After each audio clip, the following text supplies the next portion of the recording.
নমস্কার, সবাই ভালো আছেন এই আশা নিয়ে আমার রাহুর পর্ব আমি শুরু করব।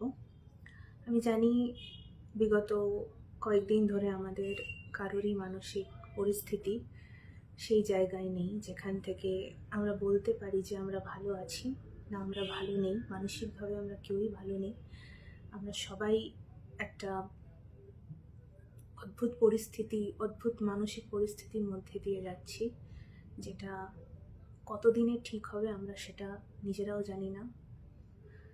কিন্তু জীবন তো থেমে থাকে না, জীবন আমাদের এগিয়ে চলে। তাই জীবনকে এগিয়ে নিয়ে যাওয়াটাই হচ্ছে প্রত্যেকের কর্তব্য, এবং সেই কর্তব্যের খাতিরেই একজন অ্যাস্ট্রোলজি এনথুজিয়াস্ট বা সেই দিক থেকে বলতে গেলে অ্যাস্ট্রোলজি নিয়ে যে প্যাশনটা আমার ছোটোবেলা থেকে রয়েছে, সেটাই এখন আমি ব্যবহার করছি যাতে মাইন্ডটাকে একটু ডিস্ট্র্যাক্ট রাখা যেতে পারে। কারণ প্রতি মুহূর্তে যখন নিউজ ফিড স্ক্রল করছি, এত পোস্ট, এত প্রতিবাদের ঝড়, সেই সব কিছু দেখতে দেখতে মনটা বড্ড ভারাক্রান্ত। যাই হোক, এই ভিডিওতে আজকে রাহুকে নিয়ে কথা বলবো বলেই এসেছি।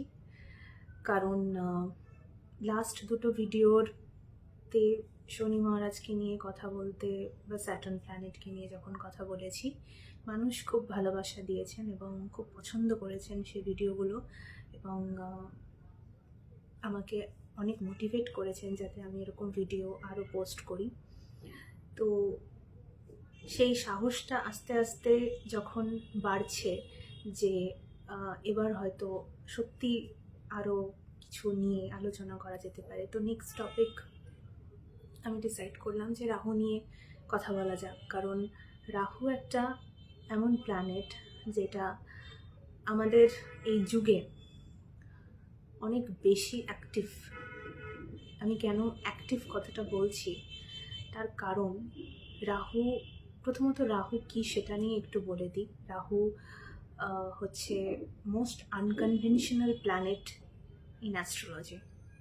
আনকনভেনশনাল এই কারণেই, কারণ রাহু এমন একটা প্ল্যানেট যেই প্ল্যানেট কখনো কোনো সোসাইটি নর্মস বা রুলস অ্যান্ড রেগুলেশনস কোনোটাই ফলো করা পছন্দ করে না। বা রাহুর টেন্ডেন্সি হচ্ছে সব কিছু আনকনভেনশনাল ওয়েতে, আনএক্সপেক্টেড ওয়েতে জীবনকে নিয়ন্ত্রণ করা। তো রাহুকে নিয়ে যখন কথা বলছি তাহলে রাহুর নেচারটা আগে জেনে নেওয়া দরকার। রাহু মানেই আমাদের মনে একটা খারাপ বা একটা সংশয় রয়েছে যে রাহু মানেই হয়তো সেটা আমাদের জীবনে খারাপ প্রভাব সবসময় রেখে আনবে। কথাটা কিন্তু সেটা নয়। রাহু প্ল্যানেট হিসেবে খুব ইন্টেলিজেন্ট একটা প্ল্যানেট, এবং রাহুর প্রচুর পজিটিভ সাইডস রয়েছে। অবশ্যই নেগেটিভ সাইড রয়েছে, কিন্তু তার সাথে সাথে পজিটিভ সাইডসও অনেক রয়েছে। তো রাহু অ্যাজ আ প্ল্যানেট কি সেটা আগে জানার চেষ্টা করি। রাহু ভীষণ ইন্টেলিজেন্ট একটা প্ল্যানেট। রাহু আনকনভেনশনাল। রাহু আমাদের মধ্যে ডিজায়ার ক্রিয়েট করে, ইলিউশন ক্রিয়েট করে। আর রাহু টেকনোলজিও ডিনোট করে। মানে আমরা যে টেকনিক্যাল যে জিনিসপত্রগুলো, মানে টেকনোলজিতে যে আমরা জুড়ে রয়েছি দিনের মধ্যে সর্বক্ষণ, সেটাও কিন্তু প্ল্যানেট রাহু রিপ্রেজেন্ট করে। তো কোনো মানুষের জন্মছক যদি আপনি দেখেন, আমি একটু টেকনিক্যাল পার্টে কথাটা বলি, যদি দেখেন যে সেই মানুষটার মধ্যে রাহুর কোয়ালিটি অনেক বেশি, তাহলে সেটা কি করে দেখে বুঝবেন? মানুষটা খুব ইন্টেলিজেন্ট হবে। ফার্স্ট অফ অল, রাহু হচ্ছে ভীষণ শার্প ইন্টেলেক্ট। মানে ইন্টেলেকচুয়ালিটির জন্য others planet are also important, কিন্তু রাহু হচ্ছে ভীষণ শার্প ইন্টেলেক্টের একটা প্ল্যানেট।